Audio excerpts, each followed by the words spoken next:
At no point in your rambling, incoherent response were you even close to anything that could be considered a rational thought.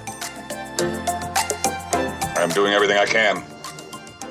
Now stop calling me Shirley. The center has to be at least 3 times bigger than this. All right, it's sincerely. Go again. No, just keep rocking. We're allowed to mess up sometimes. Hey, it happens. We're humans. All right, it's Sincerely Unqualified. I'm Kevin. That's Winnie. Today we are doing a Sandman episode. Adam Sandler special. About time. Yeah. It's honestly, about time. I'm kind of surprised it took this long. Yeah. At the same time, I'm not, though, because I have to admit, when I was going to watch these movies, I was like, I don't know if I'm still that into these movies. And then I started looking at his catalog, and obviously I watched the movies. I'll tell you my opinion on them soon, but it is ridiculous how many just very, very accepted as great movies he accepted is a good way to put it. I think that you accepted is great. I'm trying not to get my you hedged your bet there, and you didn't say like respected. You didn't say like even loved. You were like accepted. How about that's this? A good term. No. It's a good term. Iconic might be a better one because Adam Sandler movies. You know that everyone knows Adam Sandler movies, and these are 2 of his first ones. So Happy Gilmore, we just had the 25-year anniversary. We had the video from Adam. We had the video from Shooter. It is just, I think, 2 days ago. So the 16th was the 25th anniversary. Okay, so it was a week from today, technically. If we're going by like drop date, a week from today. Right, right. So we're recording this very, very early. Yeah. Winnie is in the wilderness. He's being a mountain man. I'm unplugging for a few days, just taking some necessary time. How many knots do you know? How many knots? At least 6. Yes. At least 6? Name them. Yeah.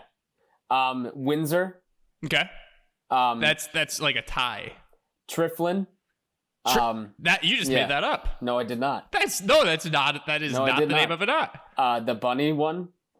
The shoes. You do the loop-de-loop and pull. Okay. 2 of them are the single loop and the double loop, double knotted. Single knot, double knot. All right. So, Winnie is going to be is in a nice remote location, so we're doing it early, but we were able to watch 2 Sandman movies. 2 movies. Happy Gilmore and Billy Madison, 2 of his first ones. I think that they're good. Okay? I'm getting that out there. I think that they're good. Whoa. But what does I think that they're good mean to you? Like, where on your scale does I think that they're... Because it's not like you come out of the theater after you see a movie and somebody's like, hey, what do you think? Like, do I walk in that theater or do I exchange my ticket? And you walk out and you go, I think it was good. I'm not going to be like, that's a movie I want to go in there and see. Yeah, so this is what I'll say about these movies is like I said, I was kind of, I don't know.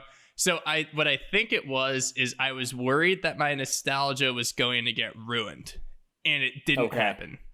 I think with these movies, especially with Billy Madison, you need to just say, okay, not taking anything seriously. I'm going to just enjoy this comedy for what it is, turn my mind off completely, and try to be a kid again, because that's what Billy is. I mean, that makes total sense because... Look, I think about it this way. This is 1995 and 1996 Adam Sandler. This is like what you're getting. Early Sandler. Very early Sandler. So it's like the public had not been inundated with so many movies by him and that kind of very Adam Sandler delivery and that style and all of that. So these were like box office hits. These are like, oh my God, this is the funniest things ever. He was fresh off SNL for a 5-year stint. So... I mean, how could you get better than that? He's he runs with a crew that's like him, Spade, Farley. I mean, they're killing it at that moment. Yeah. I think from our perspective is we saw these movies when we like 10 years down the road. So there's so many more Adam Sandler movies that we'd seen to that point too. And Yes. we've seen all of them. So it's like we know what to expect at this point. So seeing them now is like we've been watching his movies for 20 years. It's like we know that what makes an Adam Sandler movie tick. But Yeah, and I think that the interesting thing with these two movies is that you have the heightened character of Adam Sandler and Billy Madison, and then you have the more subdued character in Happy Gilmore, if that makes sense. So when we say Adam Sandler, there is something very specific that comes to mind. Yes. And it's just heightened in Billy Dog Madison. talk. It's just complete. Yeah. It sounds like he's talking to a dog all the time. All the time. Take by Winnie. Winnie gets the credit for that one. Not slander. Just first off, I want to say it's not slander. It's just an acknowledgement of a fact. Because when you hear him saying things like that, it's as if he's talking to a dog all of the time. Guess what? The general public finds it funny. So even if people think about that in a negative way, look, a lot of people think it's funny. So that means that it most likely is. I do. I think it's funny. Like I said, I like these movies. I'm glad that we watched them, and I actually do think that they hold up so long as you're willing to put all of your bullshit aside, stop taking yourself seriously, sit down, and put on Billy Madison. You've got to be in a mindset for that. Just like, a few weeks ago we went through Jojo Rabbit and Death of Stalin. Very different movies. You have to be in a very specific mood to throw these on. There's a time and place for all comedy movies, and these have a very specific time when it's like you're scrolling through, you just want to like relax, not have anything you need to think about, and you throw these on for some, I mean, it's guaranteed to make you smile at least. At the very least. Definitely, you will laugh. Yeah. By the way, so I'm always humble, Winnie. You know that. It sounds very humble. You just starting off that way. That is correct. So, Can I be honest with you? I'm gonna throw a little name drop in. Okay, do it.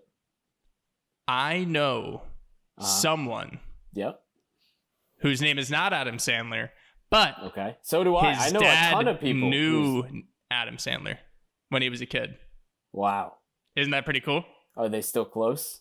I think that they probably know each other's names. Either way, I'm very proud of you for knowing somebody who knows somebody. That's like everybody's related. Cool, right? Five, like, distances out or whatever it is. You are related to Adam Sandler. Everybody's related. Yeah. I remember people in 5th grade trying to flex that. It's like, I'm related to Jennifer Lopez. It's like, so is everybody to a certain I'm point, related to Jennifer Lopez, of course. You look like her, Conan. Next By the question. way, yes, I've tried to look more and more like Conan O'Brien. So if anyone has any tips, please let me know. The fitness instructor is becoming increasingly concerned that I look like Conan O'Brien. So I'm going to try to lean into it as much as I can. So if anyone has any hair gels, I can start putting my hair up like that. It'd be great. You need to wear a pea coat that's one size too small.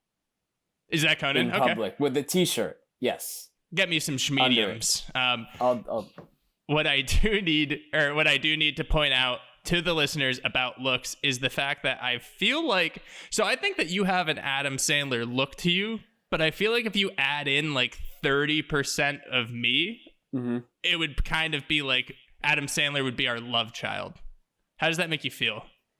Honestly, that is 70% me. That's fine. I guess I get custody if anything happens. Well, I mean, we'd have some pretty fun weekends. I guess. I mean, trust me, we'd have some fun weekends. Jordan Schlansky hanging out? Not okay. Not too big into Jordan Schlansky. That's okay though. How you about want to jump into the movies? Yeah, let's jump into the movies. Let's do it. All right. So, why don't you start us out? Give us the key players in Happy Gilmore. All right. So we're going through Happy Gilmore first because it was just the 25th anniversary. We're gonna start off. I'll just list out the tomato score. So it's 61% critic, 85% audience. 85% audience is that's solid. Very impressive. That's solid. That's why the internet goes crazy over something like a video of Adam Sandler doing his golf swing. Like do it's the historic. Swing. Do the swing. And then Shooter responds, insane. The director is Dennis Dugan. Okay, so the cast, obviously, Happy Gilmore is played by Adam Sandler. Gotta say, all-star cast. And then we have Modern Family's Julie Bowen, who plays Virginia Bennett. Christopher McDonald plays Shooter McGavin. Frances Bay plays his grandmother. Carl Weathers, rest in peace, Carl. R.I.P. Plays Chubbs, and Joe Flaherty plays Jeering Fan, our guy. Joe Flaherty plays Jerry Fan. Yeah, Jeering do that in there Fan. because Freaks and Geeks, Mr. Weir. He's my favorite character in Freaks and Geeks, and I'm so happy that he... Honestly, on the rewatch, I saw this, and I got so excited. I was like, holy shit, Mr. Weir, let's go. No spoilers about his character. No spoiler. I don't think you can spoil his character. It's literally in the description. He's a jeering fan. Yeah. I don't know. And also, this movie is 25 years old. If you haven't seen it, like, get on that. I mean, maybe some people haven't seen it. Like our younger crowd might not have come across it. Who knows? So hopefully this makes you watch it. There's no statute of limitations for spoilers, I guess. So we'll be nice. Well, this is our no spoiler section. So yes, exactly. Why don't you give us that description and then we'll tell you kind of how we felt about it. Okay. So basically, we start off with Happy Gilmore. All he ever wanted to do, the opening montage, this is a non-spoiler, all he ever wanted to do was be a professional hockey player, trained his whole life. Really, what happens is he kind of discovers that he's not great at hockey. All he's really good at is like the fighting aspect, and he's got a killer shot. So one day he figures out that his real talent is golf instead of hockey, and his grandma actually has a golf club set. So he finds that, takes on a bet with two guys who are moving because his grandma's getting kicked out of her house because she has $267,000 in back taxes. Yeah, not ideal. Absurd. That's not ideal. When they're moving all of her stuff out, there's golf clubs. He makes a bet with a couple of the movers that he can hit the ball the farthest, hits it like 500 yards, does it again. Finally, finds out he can make some money going and scheming people like long drive at some driving ranges. And then Carl Weathers finds him, our guy Chubbs, and trains him and basically is like, you're going to be a golf player. And from there, he becomes and transitions into this golf player when he still thinks he's a hockey player. And it just goes from there of that slow transition. Turns into a golfer, yeah. So basically, it's one of the first movies about a character as a golfer. Golf, I think it's fair to say, is known as one of those tight sports, not too much room for personality. And then this is the first look at, hey, what if this insane person basically becomes a golfer on the PGA Tour? Yeah, I think that there's been golf movies. We'll throw that out there. Like there's been this Caddyshack. Is not the only golf. Yeah. There was Caddyshack. There was a few other things. Even in Caddyshack, Rodney Dangerfield was a crazy person, but he's not a crazy person like playing on the PGA Tour. Right. That's the thing. I think that was more so just like it was a story and golf was an accessory, and then this is like very important that he's on the PGA Tour to the plot, to the story. Yeah. This is the main, we look at somebody not really making fun of golf because Caddyshack kind of exposed that a little bit. Caddyshack walked so Happy Gilmore could run. Yeah, Caddyshack's cocaine-fueled improv could walk. So the whole set was white all day. They filmed in California. It was just snowing all day. A lot of snow. But I think this was a great golf movie. I think it's just very self-aware, even though some of the golfers that maybe took part in it weren't so self-aware and didn't really appreciate that. Yeah. I think that it does a good job of, it's an Adam Sandler movie. It's not going to take itself too seriously, but the whole thing is shown where everybody in the movie knows how absurd this is. It's not like everyone's like, oh, okay, yeah, just walks onto the PGA Tour. Great. Yeah. We all recognize how absurd that is, and they're self-aware in the movie. They're like, it's fucking crazy. This is one of the better, especially in terms of sports movies, is one of the better just general what ifs. So what if a hockey player joins the PGA Tour? And I think along the way, golf probably takes some shots, which just provides comedic value. So if you have some professional golfers in the movie, maybe they won't be too happy with the product because it's not what you have as a normal golf movie. But speaking of golf, just to set it up, you play golf, right? Yes. Yeah, okay. Not great. Yeah, no, I have played a lot of golf. I suck, so I don't really consider myself a golfer. But I know enough about golf to know the ins and outs of this movie, but I still do think if you don't play golf or you know nothing about golf, this is still a very enjoyable watch. It doesn't matter. It's for like people who have no idea about golf. Yeah, it's probably, dude, honestly, I bet most people who don't play golf or care about golf probably do have this idea of it being like a just uptight, boring. Absolutely. Yeah. That's how that's what it's kind of making fun of. That's what they're going at, is why like the crowd comes in and all that stuff. Like they're throwing beach balls, they're screaming. Like this is what golf people, through like everyone else's lens, it's what golf people don't want golf to become. Yeah. But think about how fun it would be. Oh yeah, there's like one tournament in particular, the Waste Management Open, and I think somewhere in Arizona or something. Yeah, well, I mean, like the company Waste Management is the sponsor of the tournament or whatever. It's that one where the whole thing, it's just like known as one of the biggest parties for. It's just like, I think it might be in Tucson or something. People just go to Tucson and then they just get drunk and just watch golf. Well, there are holes that are just like huge parties. It literally is like that, but on a bunch of tournaments, which is there is so much room for it to improve. Yeah. And if we just took Happy Gilmore and made it a reality, it would be so much more fun to watch. I think so. I think that would be a good thing for golf overall. You know, expand your crowd. Exactly. Everybody's already trashed at these events. What are you going to do? Stand at one hole all day? Everybody's sloshed. What else are you going to do other than get debilitatingly drunk? No, you're right. They're just quiet. 90% of the time, they're just good, quiet drunks. Yeah, that's not for me. Yeah, you want to jump into the run through? Let's do it. Let's run it through. Let's try to. We'll be quick here about going through because we got 2 movies. But we mentioned the montage, so you basically get the sincere version of Adam Sandler, and it's him growing up, really wants to be a hockey player. We go out of that, and he is coming home from a hockey tryout, which he doesn't make the team for. And we learn that his girlfriend's leaving him, and his grandma is losing her house.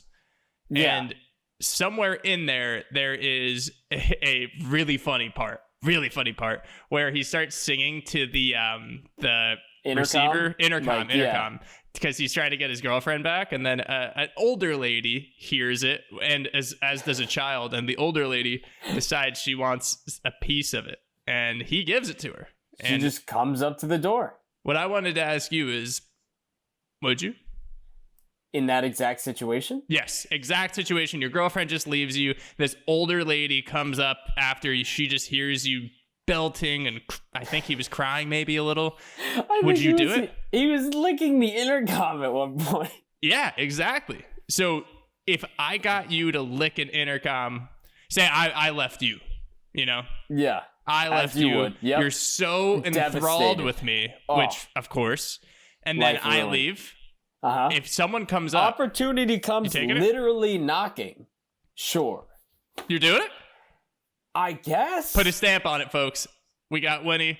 He just implicated himself. He would do it. So I'm going to try to make him fall in love with me, and then we're going to do it. I'm going to plant an old person there, and we're going to go through this whole process. It'll be on film. Check our Instagram for it, maybe. Who knows? That's exactly where it's going to go. I think we should also mention, too, like Adam Sandler's whole life in this movie, Happy Gilmore, was playing hockey. Meanwhile, his dad got killed by a hockey puck, like at the beginning. And that's why he's living with his grandma. His dad got hit in the head by a hockey puck, and then it just flashes to the funeral. It's what happens when you love the game, you know? But, okay, one question. Yeah.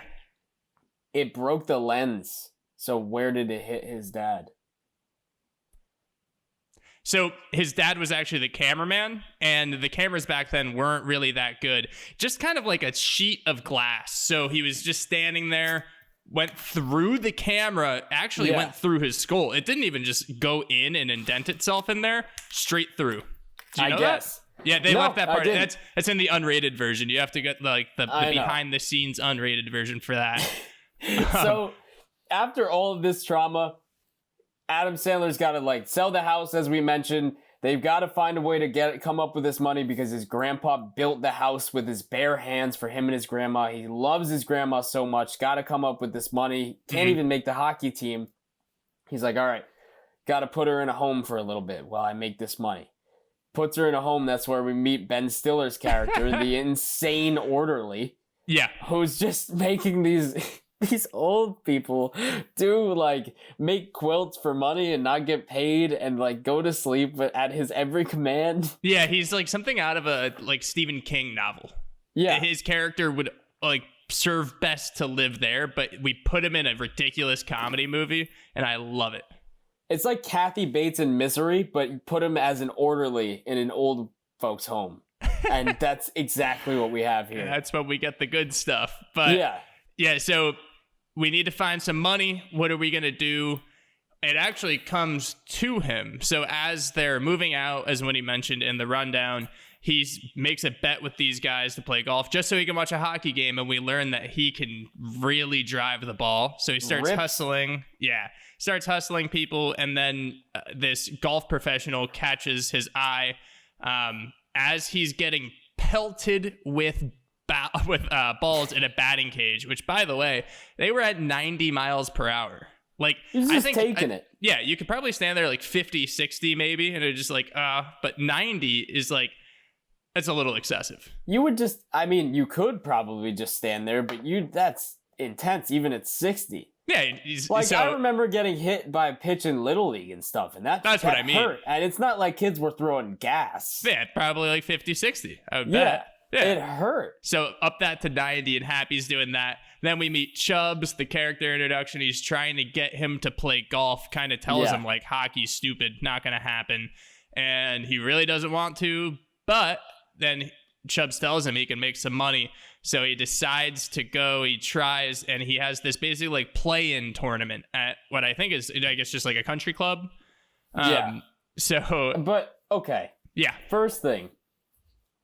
Where is this that at an obscure country club where Chubbs is the pro? Yeah. And as the pro, he's sitting there teaching a lesson where he's reading a magazine and this woman is Mrs. Haverkamp on steroids from Caddyshack. Yeah, she's not great. If you know Mrs. Haverkamp from Caddyshack, you know what I'm talking about. You wore green so you could hide. Mrs. Haverkamp just hits it 2 feet, hits it again, and then just sees him. But what kind of club is this?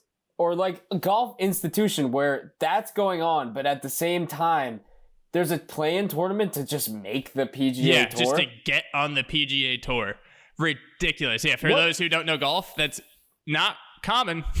Probably not at all. Yeah. I don't understand. That's like, I don't even know. But yeah, I mean, so he's in this tournament to get onto the PGA Tour. Things aren't going too well. Then they are. He's kind of up and down. During it, he punches someone in the face. And a little detail I love that it was like it was straight up hockey. He pulls his shirt over his head like in a way that someone who plays hockey would do. Punches him in the face. So he's got a lot of anger about him, and that's probably not suitable for the game of golf. But guess what? Yep. Believe it or not, he wins. Somehow, some While way. He's wearing a Bruins jersey. He stands in front of, like, the one thing, you know, he has no idea what he's doing when he's teeing off in that tournament. And he's just standing in front of the guy, and the guy's like, I got to tee off. And he's like, all right, yeah, go ahead. And just standing in the guy's way. And he's like, got to move. Yeah. But that's when we're introduced to the real, like, swing. And that's so many people have tried to do that swing, I'm sure, on, like, if they're just playing for fun or, I mean, for the last 25 years, just trying to imitate that thing. Everyone who has seen this movie and picked up a golf club before, that's what they do first. Yeah. I tried it so many times. I've seen so many people just be like, oh, golf like Happy Gilmore, and then try and swing like that. I mean, after a while, it's like, we get it. You've seen the movie. Like, wow. Oh, yeah. You get, like... 5 before people are just like, all right, this is too much. Wow. Like, yeah, we get it. Whoa, you're so cultured, dude. But it's so great, though. I mean, the swing, and we love the video that came out the other day. Like, yeah. To see him doing it 25 years later and seeing the cultural impact, like, you know why people imitated at that point. Because it just took over the internet in one day. Like, there's a reason people take it, like, it has that kind of reach. Yeah, It's amazing. yeah, and I mean, like, he's been active making movies. And so it's not like it's that he's been retired and people are like, oh, no way. Like, there's just so much love for this movie and for that in particular that it really became like almost a cultural icon. I know.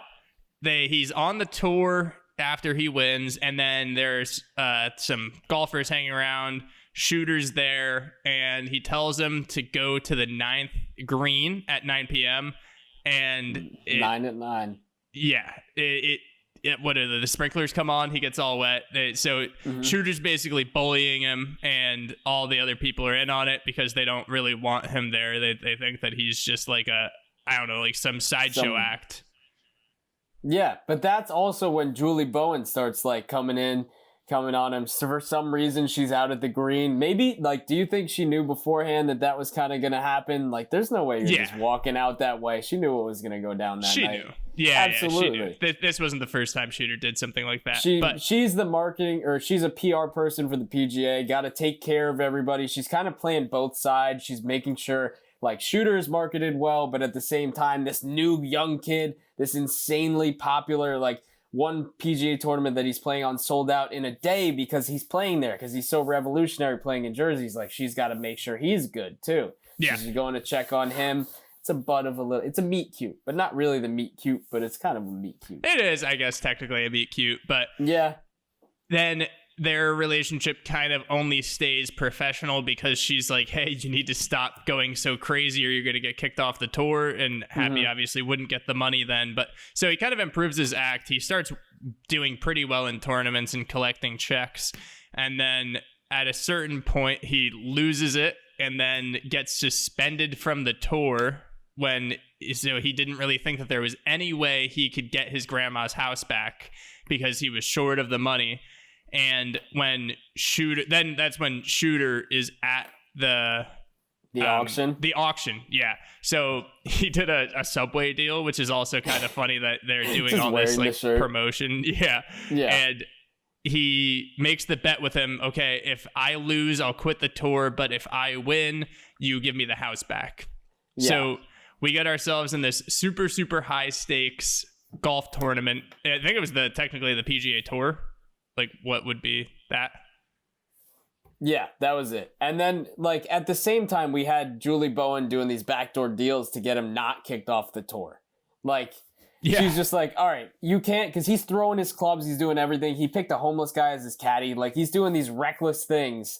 And to not even, like, just make the money, to not get him kicked off. Like, he got a 1-month suspension. She's like, you got to, like, not kick this guy off. We love this guy. He's doing the craziest stuff. Well, she likes him too. He took her to an ice rink after it was just Zamboni'd. And by the way, when they're singing Endless Love and that guy was like lip syncing, I had a horrible realization that if it was made today, that guy would make millions on TikTok by lip syncing because that guy was good at lip syncing. Yep.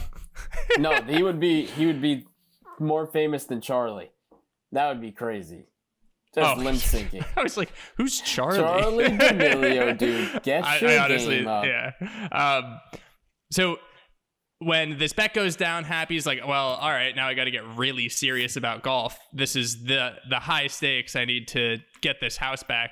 So he goes to Chubbs, who he kind of told to F off in the beginning, and he teaches him putting by going to a mini golf course. And something I do want to know, so as someone who's golfed, as someone who's better than me at golf, do you think that the skills translate? Neither do I. No. I think I suck at both, honestly, but I think I'm better at mini golf than I am at golf. So I feel like the skills probably don't translate.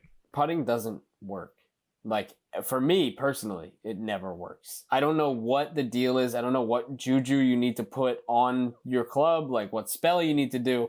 It's just the hardest thing I've ever done. Some dark magic, maybe some voodoo, yeah. It doesn't work. And to say, like, if I were to go practice at a mini golf course every single day for 2 months and then go to an 18-hole golf course, I would putt no better than before. That's very fair. Maybe slightly better. But well, because you're using those like an orange plastic club when you go there, and then unless I could bring that with me. Yeah, you could bring your putter and your own golf balls, maybe. Okay, I mean maybe then. Maybe that's what Phil Mickelson does. Who knows? Okay, there's no loop-de-loops on a golf course though.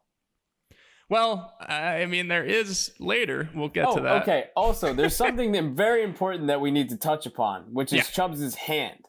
Oh, yeah. Which is, it got eaten off by an alligator before he was a golf pro, before he met anything. And when he started teaching Happy and when he was a golf pro, he had one hand. So the whole time, this guy has a wooden hand, and Happy manages to break it on multiple occasions.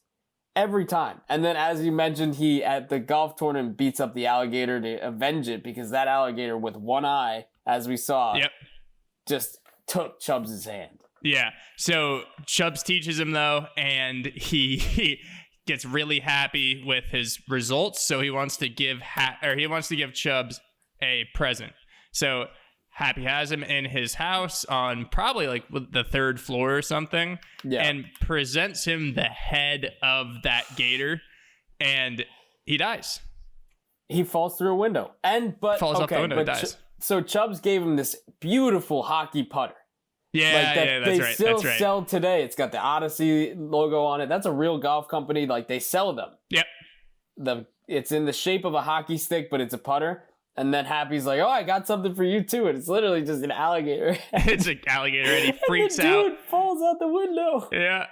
And so we think that there's some bad mojo there, but, things move on, and we start the tournament, and Happy isn't really doing too well. He can't get to his happy place, like Chubb said. So it's looking like Shooter's just going to kill him. It's like, it's not going to even be close. Then his grandma shows up and things turn around. It actually turns into a really fun scene. Like, everything is kind of happier. Adam Sandler is just like, all right, whatever. Like, I think his grandma tells him, like, it's just a house. You're fine. Like, just go out there and have fun. And then he does start having fun, and he starts playing really well, and we get to the final hole. And something that I want to point out, and this is definitely specific for people who are familiar with golf, but so he's so far, like, is known just to hit the ball really far. And something I realized while we were going through all these tournaments, we never saw him on a par 3, which for people who don't know golf is a really short one that you're supposed to you're supposed to finesse really well. And then that's the final hole. And so we'd never seen him on a par 3, which is because his whole thing is like driving at 1 billion yards onto the green. And just having him come out and be like, all right, try and win it on this. It just shows, like, all right, is he actually a golfer at the end, or is he just some guy who hits it really far and now has a hockey putter? Yeah. And I bet he probably wasn't great on them before Chubbs gave him his training. Okay, one thing I will say, he even does the run up like to a chip from like 10 feet away. He just can't stop. He just can't stop. Plops it up from right there. That's called a plop shot, my friends, and that is ridiculously hard. He's like a 13-year-old who had just watched this movie on the course. No, you just can't stop doing it. Hey, Dad, look at this. He's just loving it. I'm surprised he didn't do it when he's putting. There were some extenuating circumstances when he was putting, too, because some dudes that were his fans, or they're just the rowdy bunch, they're the partiers, they're the crazy guys who just come to the golf course just to get crazy, like the fans that golf would usually look down upon. Yep. And then, so our guy, Mr. Weir, crashed into this thing. He actually injured Happy on the last round. Mm-hmm. So Shooter paid him initially to be the jeering guy. So throughout the first round, he was a guy who would just scream at Happy, "You jackass," and really knocked him off his game. So after that, it was kind of his weakness. It was like his Achilles heel. Mm-hmm. And in the final round, he comes back. Instead of like just jeering him, as is his role, he took a car and hit him. He just hits him with a damn car. Hits him with the car. Just naturally. Why not, right? Just because he wanted to be friends with Shooter so much. Mm-hmm. He was like, "I'll meet you at the Red Lobster after this." He's like, "Nah, I don't think so." He definitely seems like someone who would definitely hang out at the Red Lobster. But so the aftermath of that, there is a like radio tower looking thing, and they try to climb it. They fall off. It hits the ground. So Happy has to go around to either save just the tie. He has to hit it around and then put it in. And then he decides he's going to go for it. So it starts pinging around this tower and all these contraptions because he channeled his inner mini golf player. Gets it in the hole. We win. Happy ending. He gets the house. Everything is great. I just want to say, like, that was probably something to... I don't know if they actually made a real Rube Goldberg machine for that ending, or if that was just kind of different pieces, like, shot in different times. Like, all right, let's drop the ball so it goes down here, kind of that thing. If they made a real one, that would be fucking awesome. Yeah, that would be cool. I wonder if they did. Yeah, I don't know. Yeah, right? Like, I feel like that would be really cool. Yeah, hey, anything... Happy wins his gold jacket, though. Yeah, he gets the... Oh, yeah. Then the angry mob starts chasing after Shooter, which is great. Anything you want to point out flick take-wise? I feel like we didn't mention his old boss with his nail in the head. Yeah, part of the angry mob. Exactly. I think his name is Mr. Larson. Yeah. He is a beast. Just Huge shows man. up with the nail in his head. He's like cheering on Happy, and he's Shooter's kryptonite. So we have Mr. Weir, who's the jeering guy, and then we have Mr. Larson, who's just this towering figure. Large human. It just like makes Shooter so nervous every time he looks back. He's like, oh God. It gets to chase him down at the end for the jacket. It was just, a nice circle to come through and see. He got the nail out of his head by the end too, which was really great. Yeah, it finally got out of his head. Yeah. Otherwise, what more can you say about this movie? It's just a classic. It's a classic, absolutely. Let's move on to Inexclusive exclusives here. So Let's do it. I'll start out about the writing. So it was written by Adam Sandler, but it was also co-written by his college roommate. So Tim Herlihy, not too sure how to pronounce that. He was in law school, but then when Adam Sandler landed a job at SNL, they started writing Billy Madison and Happy Gilmore together. So you got your college friendships at NYU, and then also Judd Apatow comes along and actually rewrote it, which went uncredited, which I thought was pretty crazy because I did not know that. We got to just sprinkle him in every episode, even if he's not in the episode. He has his hand in like every single comedy movie that's been produced or made in the last 20 years, 30 years, I guess. Since he started working in the industry, I feel like he's had a hand in everything. Or people have asked him to do stuff, or they've asked his advice. He's uncredited here, he's uncredited there. Like he's just, because he plucks the star. I don't know. He's just... absolutely. He's influential to no end, it seems like. No, totally agree. But so this movie came after Adam Sandler's SNL run, and he had his thing, the opera man. So he had credit as a sketch actor, and but he was also very Adam Sandler-ish. So you have this SNL guy who wants to make this movie, and then obviously you need the antagonist. And Christopher McDonald, who ultimately plays Shooter, actually turned down the role twice because he wasn't exactly sure if there was like a golf movie that with the opera man guy. He wasn't sure if he was going to do well. So he ended up actually playing a round of golf after he had turned it down the second time, and was so into it that he called his agent asking if the golf movie was still available. And the funniest thing was that he wasn't actually the producer's first choice.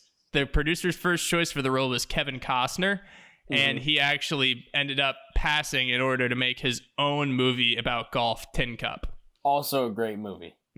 Gotta say. It's been on like the TV rotation recently. Oh, okay. I got back to it. It's a nice rewatch too. Maybe we'll touch on that in the future, but great movie. It's got Cheech in it, which is awesome. But another person who's like, aside from Cheech, who's not in this movie, but we had Bob Barker in this movie for Very one of the people. most iconic. I'd say, just a little smooth transition. Cheech, Bob Barker. Speaking of people who like smoking weed a lot on camera, Bob Barker. The Venn diagram for them would literally be the only thing in the middle would be like starred in a movie that also has golf. Have been on a camera. Have lived in California, maybe. Possibly. So Bob Barker wasn't really sure if he wanted to do the movie until he was told that there was going to be a fight and that he would win the fight. So the director Dennis Dugan told him that a stunt double would be used like for the famous fight scene in the movie. Uh-huh. The difference was that to do this role, Bob Barker wanted to do the fight. He was like, wait a minute, I know how to fight. And he said, we trained every night while him and Sandler were filming. And he said that Sandler helped him with his punches and his kicks. And he was like, I have to win this fight. Yeah, Bob Barker wants to kick some ass out here. For this fight, too, it was the very first winner of the renowned MTV Movie Award for Best Fight Scene. Well, that's every child's dream. They grow up hoping that they win the MTV fight thing. The music award that's not so music, it's a fight. It's a fight. Happy's caddy, Otto, actually is Adam Sandler's friend in real life. So it was Alan Covert. He doesn't have a line all Not movie, one. I don't think.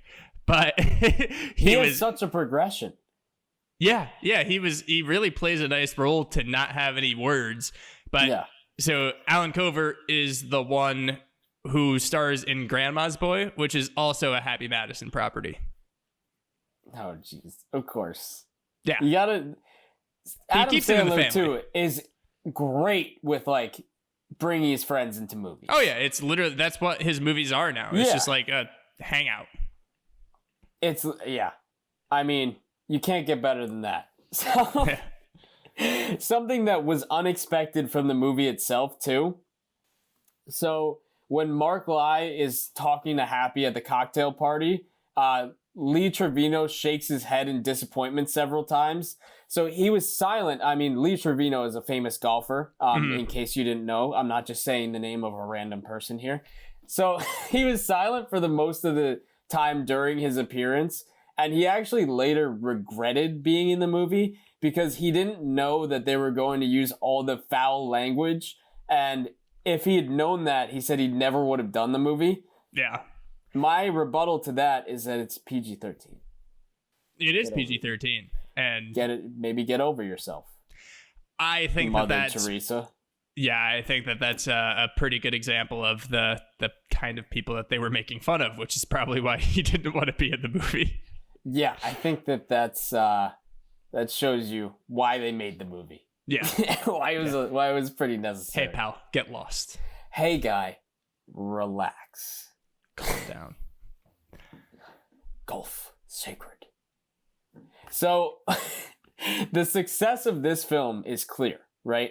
Like, we've seen the reach that it has. Oh, yeah. The other movie that we're going to talk about came out a year before it, Billy Madison, and the success, like the box office success of these two, when we used to measure box office success before the world today and before online streaming and everything like that, when that was the major metric, these two killed it. So that encouraged Adam Sandler to start his own production company, which you'll notice is Happy Madison Productions. So It's Happy Gilmore combined with Billy Madison. It's Happy Madison Productions. The Sandman exclusive. and you'll see that like the intro for it, whenever you see it, is a golf club, like a golf swing. Nice nod there. Classic. So last fact here, when Chubbs reveals that an alligator bit off his arm, it's actually an inside joke to Predator fans where Carl Weathers' right arm actually gets blown off in that movie, in Predator. So and I feel like that's something that's not well known. I didn't know that, and I figure like that could have been pretty readily available information. But I feel like we would probably need to watch Predator beforehand and then see like, hey, wow, his arm got blown off. Yeah, actually, I gotta take it back. That is probably something you would have like needed to recently watch it for. But anyways, that is it for facts. Let's move on to character for character. Who you got? Let's run through them. All right, for me, I have the guy with the best character development I've seen in a while. He was Charlie Chaplin-esque because he didn't say a damn word. It was the caddy. He started homeless, and then he ended with a captain's suit and drinking champagne after winning the Masters. Yeah, man, just be a good person, ride the coattails of other success, and then you're good. Don't pick up quarters when you see him and use cookies Eat as ball crackers. markers. Yeah, of course. That's fine. Mine is Kevin Nealon. So we didn't mention him, but during his first PGA tournament, he's paired with Happy Gilmore, and he's just being this really weird hippie guy. He's talking about good energy, and he's like, just let the ball go home. The ball wants to go home. Send it to its home. Go home. Get in your home. Yeah, it's absolutely great. We'll talk more about him coming up. Yeah. My favorite scene, though, I'm going to go just with the opening montage. I think it's really good. I think it's a really good way to set it up. I think it's definitely been done in other movies in a similar sense. But for whatever reason, I think that it has just a whole lot of heart to it and progresses it. It sets the stage super well in a fun way. Definitely. I mean, for sure it's been done before, but I mean, it was done really well in this context. Again, I mean, you can't, if something's broke, don't fix it. And if it works, it works. It's a great plot device. It gets you there. It gets where you need to be. And they did it right. I just need to point out that you just said if something's broke, don't fix it. That's a good, hey, more advice from Sincerely Unqualified. If something's broke, don't fix it. If someone's having a bad trip, freak them out. Give them sharp objects. Scare them. Wake everybody who's sleepwalking up. You'll have fun. Trust me. I just wanted to let you know. Fuck you. My favorite scene was the first conversation with Kevin Nealon where he's basically talking about everything. He's like, it's a circle, good vibes. Everything is energy. Energy is a circle. Feel the circle. It's like, what are you talking? He's like, this is Happy's intro to golf. He's like, oh, psycho. Yeah, some out there just hippie dude. Yeah. And then Happy like misses the ball and freaks out. And then Kevin Nealon's character is like, oh, psycho. Psycho. Like that. Yeah. Comes back around the other way. Yep. Line for line, my favorite line in this movie is Ben Stiller. So the grandma says, can I trouble you for a glass of warm milk? He says, I can trouble you for a warm glass of shut the hell up. And mine is right after you. And he goes, now you will go to sleep or I will put you to sleep. You're in my world now, Grandma. That is, both are such great lines, just one after another. So absolutely incredible character reveal for Ben Stiller here. Yeah. Mine comes from the titular Happy Gilmore. You know, I got a hockey record. I took my skate off and tried to stab a guy. I'm the only one who's ever done that. For some reason, I think that's really funny. Especially because I think that's why fighting's allowed in hockey, is because otherwise they would stab people with their skates. That's the rationale. You're so immobile too. It's like you have to be in one place. And if you like misbalance, you'll fall on your ass. You're on skates. I mean, fighting on skates is different than fighting like on a football field. Yeah, very. Very different. My last one, and then we'll move on to Billy Madison, is you jackass. There we go. Yeah. Mr. Weir. You jackass. Just constantly. I love it. All right, let's move on to Billy Madison here. So Billy Madison, very low critic score, 42% on Rotten Tomatoes. But guess what? Audience knows what they're talking about. It got a 79%. Directed by Tamara Davis. It is his first movie. Post SNL, we get Adam Sandler in the most accentuated Adam Sandler character that you could hope for in a first movie. Absolutely. And, you know, just paying homage here a little bit with the snack pack. There we go. When he has snack packs, which is... I had these in the fridge for some reason. Blew my mind. I didn't know they were still a thing. But they are 10 out of 10 delicious. Yeah. I haven't had one in, I don't know, maybe 15 years, but you do your thing. You know what? Oh, shut up. You eat them all the time. You're right. Hey, that's fine. So we have our key players here. Obviously, Adam Sandler is Billy Madison. They get really creative with the titles in 95 and 96, by the way. They're really good at it. Yeah. Bridget Wilson plays Veronica Vaughn, his love interest. Darren McGavin plays his dad, Brian Madison. Bradley Whitford plays Eric Gordon, and Larry Hankin plays Carl Alphonse. They're two of the higher-ups in the company that Billy tries to take over. And then we also have Norm Macdonald and Mark Beltzman. Norm plays Frank, and Mark plays Jack, who are his kind of burnout friends. Yeah, and let's not forget one more. Shining star. Who we Bus got? driver Chris Farley. Yes, huge key player right there. Chris Farley's in this movie. Very, very good being Chris Farley. If Adam Sandler is as Adam Sandler can be, Chris Farley, I think, as always, Chris Farley is very Chris Farley-ish, which we love. Damn shame. Yeah, I don't want to talk about it. So, I know. Quick, run us through it. Run through the movie is that basically Billy is a man-child who got spoiled all of his life. His dad owns this huge hotel company, so he basically just spends his day drinking all the time. So his dad becomes fed up with him because he's just drinking all the time and issues him an ultimatum when his dad tells him, like, hey, I'm going to step down from this company. I think that you can take it over, but you're too immature. And so Billy says, well, how about I go back to school? He's the one that actually tells him I can do this. Every 2 weeks, I'll just go grades 1 through 12. And since Billy passed all of his schooling, thanks to all of his father's bribes, he has to go back. Bribing. Yeah, literally bribed him through the entire of like his actual schoolhood. He has to go back through, and then that's the rest of the movie. With any spoilers, it would give away too much. That's just the general overview. Yeah. So very unique plot, I would say. I don't think that we can really look at anything else and be like, that's very similar. I think that you said Tommy Boy is pretty similar in just terms of like idiot son has to take control of the company. Yep. And then David Spade is the Veronica Vaughn of that movie. Yeah. Look, you have that same crew. You have this. Yeah. You have Spade, Farley, Sandler. I mean, what are you going to do? Yeah.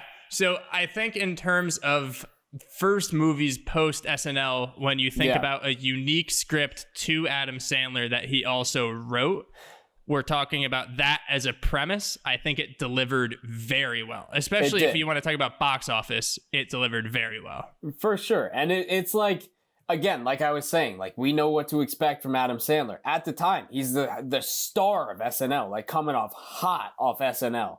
And this is fresh off the press. Like, here you go. Here's your movie star for the next 20 years. And it killed. And it's still, I mean, look, we just know what to expect, but it delivers every time. Like, there's no failure here. Yeah. I think that just more so with this movie out of most that people would just kind of throw on randomly, you do need to be in a certain headspace, or you need to get out of your own headspace. So I actually think that this is something very good if we want to get deep and psychological about how people watch movies or whatever. Like, you have to get out of your own way. You have to completely get out of your own way, because if you're on Twitter tweeting about things that you don't know in terms of politics and stuff, this movie isn't for you. Just you're not in the right headspace.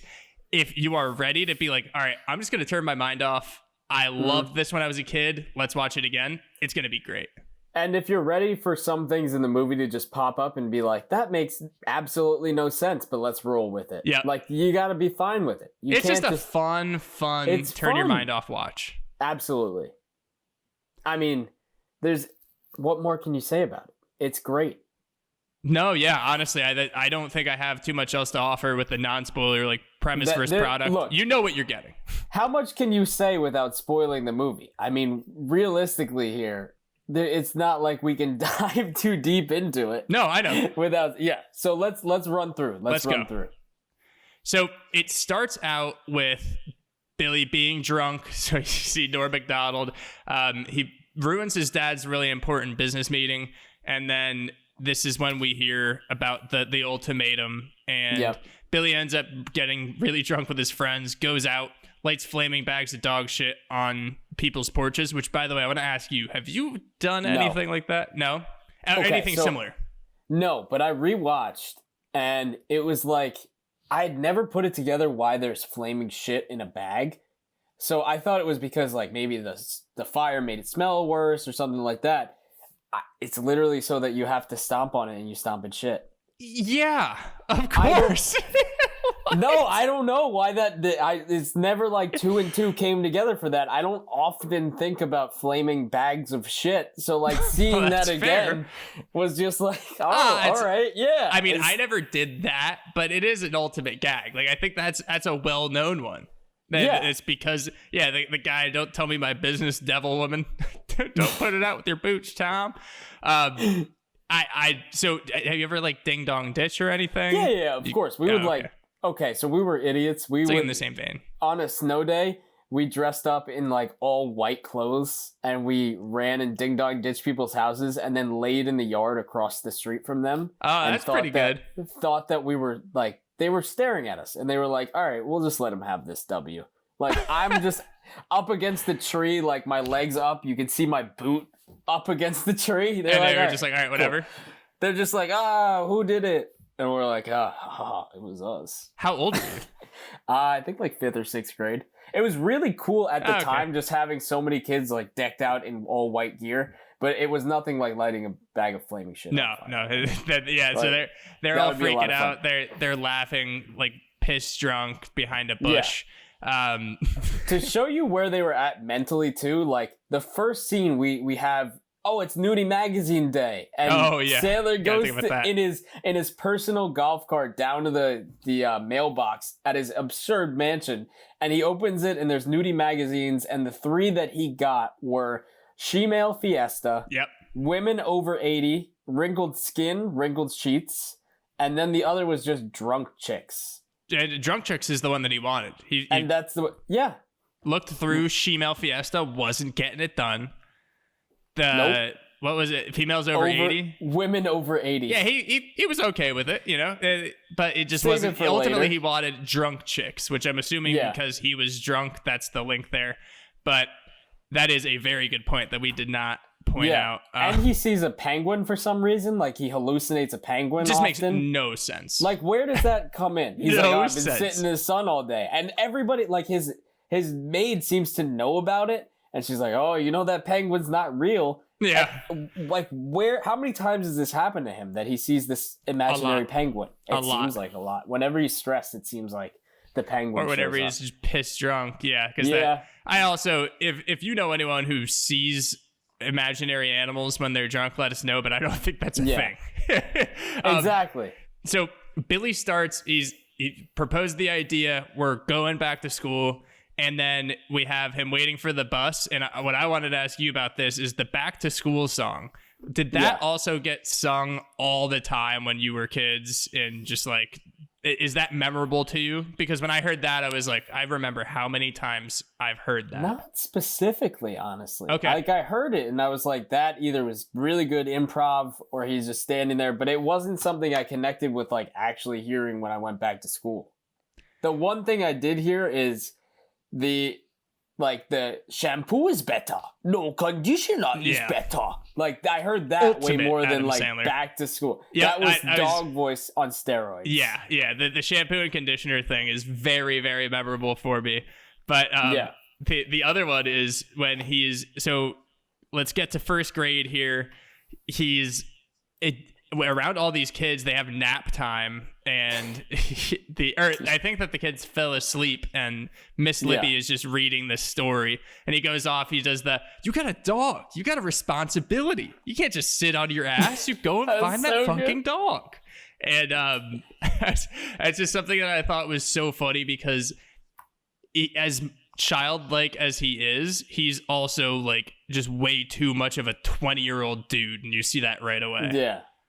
Like, you see that it's in the back of his mind that he has responsibility, like he understands responsibility, but he's just completely been ignoring it. And his whole life he hasn't had to deal with it. But that, for some reason, that story just brought it out. Yeah. I feel like there are little spurts of him being an absolute child and then being just like a kind of not mature guy. But one thing I want to point out about the first grade scene, though, is that O'Doyle rules, the first O'Doyle rules we get of any movie ever in the Adam Sandler universe, get set around the 20-minute mark. How many O'Doyles are there? A lot. It's like a million O'Doyles. Active people, the O'Doyles. The bedroom is active over I there. feel like this is going down for the O'Doyles. But so also one thing I want to point out about first grade real quick, when we're about to graduate, he draws this blue duck, and something that I just thought it was a really interesting line to throw in there is he says, I drew the duck blue because I've never seen a blue duck before, and to be honest with you, I just wanted to see a blue duck. Like, I think that shows this childlike innocence to him. Like, as much as he gets drunk and he does that, like, that's such a, and it's almost just like a point to like I was saying before, like, get over yourself, get away from yourself and watch this. Like, it's such a childlike thing to do. Is I never seen a blue duck before, so I drew a blue duck. Exactly. And you don't think, like, I mean, we don't think like that now, but it's such a great way to think. It's such a different way to think. Like, you'll never get that back where you think so innocently like a child that again. You need to actively try to. That's for sure. And I don't know how he got in the headspace to, like, think that much or write that much like a child would. Well, I mean, that's kind of his thing. Shut up. It is. But, yeah, I mean, you're right. I mean, I think that's something that I think it's the reason I thought of it is because in certain comedies, there's so much value in just being able to channel your inner child. Because some things don't need to have a point. Some things don't need to make a statement. And the only way to get there, to be completely goofy, is to actively try to think like you were when you were a kid. Exactly. So I think that's what that line like points out really well, that Adam Sandler is doing it super well. Yeah. Also, I just want to touch on the first grade teacher for a second. Miss Lippy. She lets the kids go outside unsupervised for dodgeball, where Adam Sandler just kicks the shit out of them and throws the dodgeball at them relentlessly. Yep. She's doing this weird dance inside. We see her later. She's just putting glue on her face. she's a little out there. Yeah, Miss Lippy is a little out there. Miss Lippy is on something. I'll tell you that much. I don't know if she's on something or if that's just like, I feel like a lot of the time teaching young kids, that's like with my teachers who I could tell were a little out there, they were generally around that age range. Or like grade level, I mean. Yeah. Yeah. Understandable. Yeah. But, you need to get on the kids' level. But the next significant grade is third grade, because that's when Veronica is his teacher. And of course, we have the right away he's trying to impress her. He tries to make fun of this kid who has a stutter, the Today Junior, which is another very common one, the one that I hear a lot. So she pulls him out by the ear, and then basically from that point on, he tries to win Veronica back, I guess. Yeah. And like you saw how out of place he kind of was when he tried to make the 69 joke and it just went over everybody's head. Every single kid was just like, huh. Yeah, everyone just didn't know what he was talking about. Yeah, that was funny to see the 69 joke. No one gets it. And of course, there's an O'Doyle in third grade. We have to have another O'Doyle. Of course. Yeah, there's an O'Doyle everywhere. But I think that, this is where we really start to see her kind of turning towards him. Yeah. I don't know how quickly it happened. It just kind of happened where she started like smiling when he did things. Yeah, I think that it was an uphill battle from the Today Junior thing.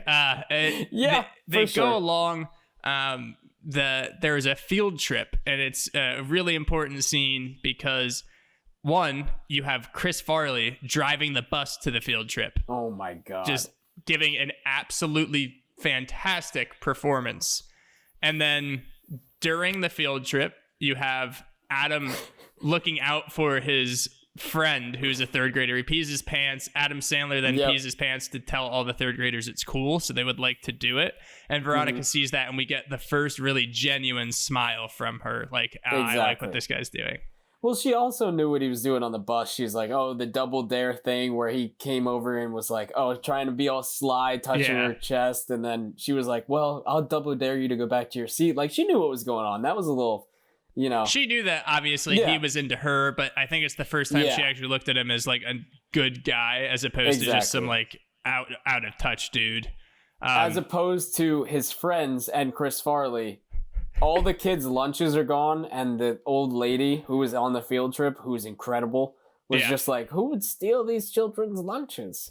And then you just see his friends and Chris Farley sitting there eating all their lunches. If I could have gotten an hour of footage out of just watching those three sit there, like just even Norm and Chris Farley interacting, oh wow, I would have loved it. Norm probably would have gotten to 2 or 3 jokes in an hour, and they all would have been hilarious still.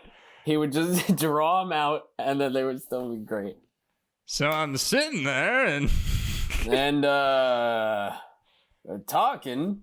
And, the dude, I don't know how he does it, but but hey, we graduate the 3rd grade. Everything's good. Yeah. Veronica actually comes on to him in his tent, but our boy, the guy who looks after him in the company, Carl, walks in, has no sense of the moment, and kind of shuts that down. But you know that they're into each other, and then we get a nice montage to get the grades going faster, because 1st through 3rd grade took a lot of time.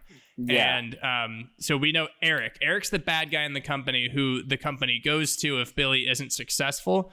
And we learn his plan. He's going to blackmail the principal, who used to be a wrestler. Yeah. He accidentally killed somebody by sitting on him. And then during that, we see Billy, he's going through high school, and he gets a lesson on being a bully. So he calls Steve Buscemi, and he gets crossed off of Steve Buscemi's kill list because he apologized for being a bully. I just want to say that the principal's name for wrestling was the Revolting Blob. What a horrible name. Just horrible. Could you imagine getting referred to as a revolting blob? Everyone, please do not comment on this video or leave us a 5-star review saying that Winnie is a revolting blob. I would hate it. Don't. That would hurt my feelings really bad. But do it. But don't. Do it. You wouldn't do it. But I do want to say too that these scenes are able to take place like where she's in his tent at these extravagant graduation parties that his dad throws for him after every single grade. Like after 1st grade, kids have to love him. Okay, first of all, there was just like a guy on stilts who died during it, and everyone's just not batting an eye. Yeah, I mean, well, he wasn't dead. He was in the musical number a little later on. There's stuff going on. You just think he died? And you just pass over that? No. With not a second thought? Like, all right, he fell on some stilts. Yeah. Let's get some Buscemi in there. Well, we need Buscemi, of course, but the plan actually goes through. The principal says that Billy bribed him, even though it wasn't true. So Billy gives up, gets drunk with Norm and the other guy. My mind's blanking. But he gets super drunk, goes to Veronica's house, and she's just like, all right, let's stop here. He goes off on a tirade, wakes up around the pool like he always is when he's drunk, and then we get our musical performance that you just mentioned, which I loved. Veronica slaps some sense into him. He needs to go back to school. And then because he missed so much time, the asshole, Eric, points out that he said that he was going to do it by a certain date, and he didn't. So Billy says, okay, let's do an academic decathlon to finish things off. Yeah, and that's where everything kind of starts going down, because they agreed to 10 events to help study. Number 1, there was the best method of studying ever, and also the worst method of studying ever, depending on who you ask. Because there was Veronica, and then we also had Chris Farley partaking in the same method of studying. And dude, I love Chris Farley so much. I know. Providing really quality commentary. Okay. I love Chris Farley. You could tell, though, there were times when Adam Sandler was like in a scene with him, especially before he was about to get back on the bus, like when Chris Farley's gathering everybody back on the bus. He's trying to keep a straight face so hard with whatever Farley is saying. Because I was looking at his mouth and I rewinded a little bit. You can see him like kind of flutter. Yep. He does the same thing when we're talking about this. So Veronica's going to take off her shirt. We don't get it.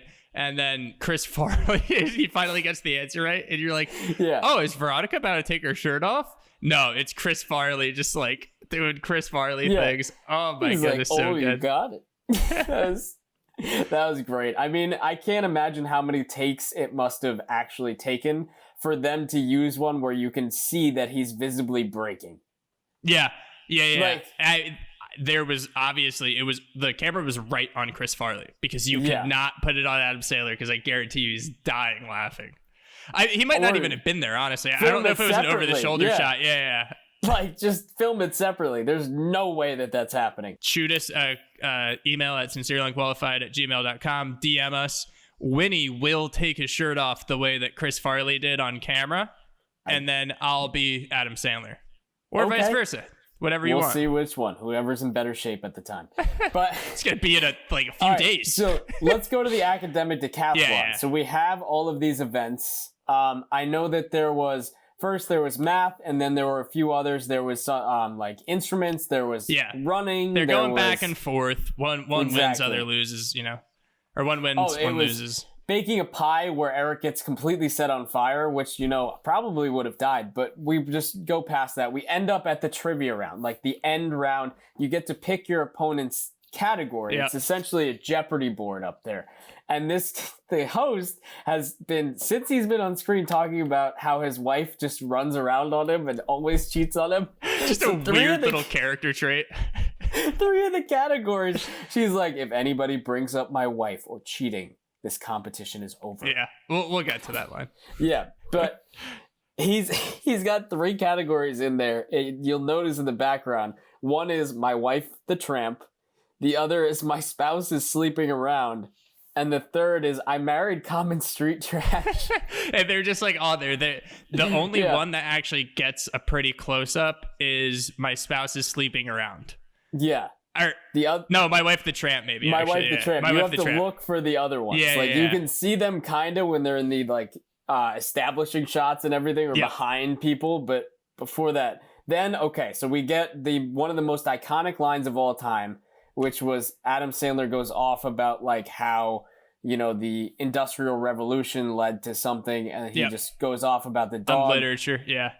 And our guy, the host, was like, that was the single most idiotic thing I've ever heard. Everyone in the room is now stupider for having heard it. I award you no points, and may God have mercy on your soul. We put that in our intro song, so if you listen to our intro every week, you know that line very, very well. Then, obviously, a really, really bad answer. Billy picks business ethics for Eric. He doesn't do well. Points a gun at Billy. Everyone's freaking out. He's going to shoot Veronica. Guess what? Steve Buscemi comes in with a sniper and kills him. And then shoots him in the ass. Not even kills him. Oh, yeah. Sorry. Shoots him in the ass because he's still around. He's still around. Yeah. Was he on the list? And for what reason was that guy on the list? Or was he just No, he wasn't. He was just at the trivia event with a gun just for in case? Yep. Just came to save the day. Okay, well, we saw Buscemi put on some red lipstick, and he got his gun ready that day. Oh, hell yeah. And then ends. Billy gets the company, obviously, because he beats he beats Eric, but ultimately ends up giving it to our boy Carl. We love when Carl gets what he deserves. Exactly. And then everyone starts kissing, so you get Billy and Veronica, then Norm and the Sloppy Joe lady, who we'll touch on. She's scaring us. Yeah, we'll touch on her. Steve Buscemi and Juanita, who, just an absolutely great character. And then Chris Farley and the Penguin. They're making out. Yeah. We love it. For some reason, because that's just the Chris Farley way to do things. Oh, of course. You have to have that. Insanely good movie. Just, you know what you're getting into, and you know what you're doing when you're watching. Correct. Let's go on to Inexclusive exclusives here, and then we'll talk about which movie we liked the best. So, Inexclusive exclusives for Billy Madison. The first one is that the Madison Mansion, the one where they have all the parties at the pool, it actually was also Professor X's School for the Gifted. So, this place is called the Parkwood Estate, and it's in Oshawa, Ontario. So, it's in a lot of other places. So, it's actually the house that Dennis Leary breaks into the Ref. It appears in Hemlock Grove, Hannibal, Nikita, Queer as Folk, and Bulletproof Monk. So very common filming location, but most notably it is Professor X's School for the Gifted. I'd say that's probably the most recognizable one. Yeah. Yeah. Also, The Ref is a pretty good Christmas movie, but Oh God, it just passed. and we're talking all about this SNL entrance or exit, the first movie after SNL. So the one of the skits actually made its way in here, and that was the lunch lady. So it was part of Adam Sandler's song called Lunch Lady Land, where he sings about a lunch lady who gets in a fight with her food and the sloppy Joe comes to her rescue. So that really, really weird thing that's very memorable to me. I know how you boys like them nice and sloppy. There is a reason, because it was vetted out on SNL already. I was so wondering why that was so just so in your face. So thrown in there out of nowhere. You knew it had to be something. Literally the close-up on the sloppy Joe and on her face, just, I know you like them sloppy. Yep. You're scaring us, lady. That was so good. For Chris Farley, we know Chris Farley. We love Chris Farley. So one of his most memorable moments in the movie is when he's driving the bus, when he's behind the wheel, when you first see him, when he's driving all the kids to the field trip. So when he's threatening all of the kids to turn the bus around and like kind of just forces himself to get so angry, starts mumbling under his breath and cursing and just gets so red, that moment was completely improvised.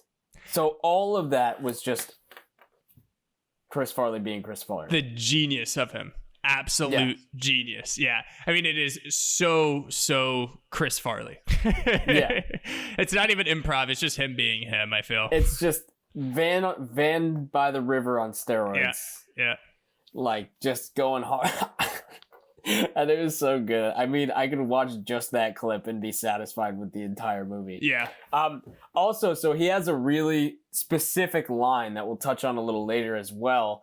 But in the movie Airheads, Chris Farley plays a cop who's sent to find the lead singer's girlfriend at the rock bar, which is really difficult for him because she's described as a blonde girl wearing something tight and black, which really meant any single person at the bar there who was a woman who was blonde. And this inspires him to say something, that describes the task, which is good, great, grand, wonderful. This line became more famous when he said it as the angry bus driver in this movie. Scream, good, great, grand, wonderful. Yeah. Just at the top of his lungs. It's doing it no justice because I got to mute myself into the mic a little bit. But yeah. Very, very angry bus driver screaming. Yep. So the principal that ultimately ends up screwing over Billy and then bringing him back. So that his name was Josh Mostel, and he plays Max, the principal. So he actually is an opera singer. So he started out as a boy soprano with the Metropolitan Opera, and although he moved into film, he is still a really accomplished singer, apparently. Man of many talents. He was a wrestler and an opera singer. That's pretty impressive. It is very impressive. And then the next one about a character, my man, Norm Macdonald. So it's kind of up for debate if he was actually drunk, because I don't think that Norm Macdonald drinks. Apparently he claims he doesn't drink. But also when he was on Conan, he actually said that he was asleep. So Adam Sandler said that when they were talking by the pool, he wanted to see how he could bounce a line off of Norm Macdonald. And it ended up being that he was asleep. Norm Macdonald said that he was method acting because he was supposed to be drunk. He asked the producers for booze, but it's Norm. Like, who knows? All we know is that he was asleep. We don't know if he was passed out. It's a mystery. Yeah. We have no idea what the actual case was. Yeah, Norm's a man of mystery. And we like to keep it that way, which is even funnier when we think about it. Yep. So, one thing that was real for sure, we don't know if that was real or fake or sleep or drunk. One thing that we do know is real, which was really surprising, was when Adam Sandler is outside throwing the dodgeball at these kids. Yeah. When they're playing. So he actually threw it as hard as he could at these kids. So when you hear the kids saying like ouch throughout the scene, they're the real reactions of these kids. So a lot of them actually cried when the scene was being filmed, which is why the director had to cut away from some of their faces so it wouldn't show in the finished product that they were just throwing it as hard as they could at these children. That's ridiculous. That's like the Peyton Manning sketch if it was real. I was literally going to say that. I was like, literally, I feel like the Peyton Manning sketch ripped this off. Yeah, I mean, either they ripped it off or they took it a step backward because they probably they probably didn't actually do it. Yeah. So another thing that happened in the movie was Universal, who is the production company that put this movie on. Obviously, I think you'd know Universal if you know movies a little bit. They hired a writer to come in and kind of tweak the script. But Adam Sandler reverted back to a lot of the original lines when they were filming, kind of making it impossible for the studio to get any changes in, which is what they wanted to do. Despite that, one of the incredibly famous lines, which is in the final version, is we know and love O'Doyle rules. Yep. Which was made famous by the movie, and the O'Doyle family kept repeating it throughout several grades. So that wasn't in the original script. That's crazy. Like it's so funny because that's become something in itself. Like every single Adam Sandler movie has O'Doyle rules in it somehow. And they just just planted it in there. It wasn't in the original script. It was an edit, and now we have O'Doyle rules. Yep. Love it. Absolutely love it. Yep. So, do you want to move on to favorite? We'll do character for character. Through. Yeah, we'll do our normal ones, and then we'll close out the pod with which one we liked better. So, who is your favorite character? All right, I gotta go Chris Farley, just for everything that was in it. Yep. He was a limited role, but he was hilarious, and he made the movie better by just being in it for 5 minutes. Yeah. And it kind of same vein here. Norm Macdonald doesn't have too many lines, but I want to call him my favorite character just because it's kind of funny seeing Norm very young in this similar vein as Adam Sandler. He's his drunk buddy, but he's just Norm being Norm, so I gotta give it to him. Exactly. Yeah, for sure, gotta give it to him.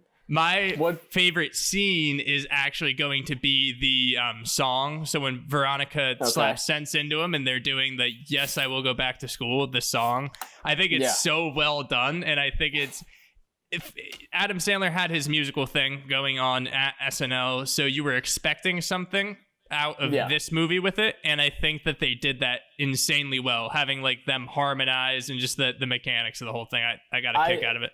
I agree. I think even the children's choir that they had with all the students in the back was really well done. For me, it was the field trip, just because we had the old lady, we had Farley, we had all of the friends. For some reason, they ate all the lunches. We had just like the old woman talking to herself, which I'll mention in a minute. But like, I think that it brought everything that the movie had to offer up to bat in that one scene. Yep. Definitely agree there. So you want to jump into lines? Yes, I do. And what I want to do, I'm trying to look for the name because I realize I don't have the name of the actor, but I think both of my lines come from him. Yes. So the host of the last portion of the decathlon, we already mentioned it. He says, if there is any attempt by either candidate to cheat, especially with my wife, who is a dirty, dirty tramp, I'm going to snap. I love that. It's so great. I think that whole scene, like just the combination of those lines and him constantly just saying stuff about his wife made it so much better. Yep. For me, I have to go with something I mentioned before, was the Chris Farley line. Everybody on? Good, great, grand, wonderful. And then he goes in and at the top of his lungs goes, no yelling on the bus. You gotta love our man Chris Farley, no doubt about it. Yep. So my next one from the same guy is going to be, I actually think this is the one in our song in the beginning. Mm-hmm. I award you no points, and may God have mercy on your soul. Actually, no, that's not in our song, but I absolutely love that. I award you no points, and may God have mercy on your soul is so good. It's just so iconic. And now you can put it wherever it's memed to all hell. I mean, it's everywhere on the internet now. There's no way that you can't use that line. My last one is from the old woman on the field trip. It's when she's like talking to herself, walking with the kids. It's such a throwaway line, but I heard it and I was dying laughing. It's just, she's the one leading the tour, right? She's like giving the tour at this place. Yeah. And she's like, what are horseshoes? Do we know what horseshoes are? What are horseshoes? Are there horse socks? Is anybody listening to me? Is anybody listening to me thing is fantastic. It got me so good. By the way, so James Downey is who I was looking for. Because I knew the name too. I was like, this is going to be a travesty if we don't get this. James Downey. Shout out James Downey. He could possibly be my favorite character too. That would have been not so good. Yeah, no. Let's talk which one you liked more. We'll wrap up here.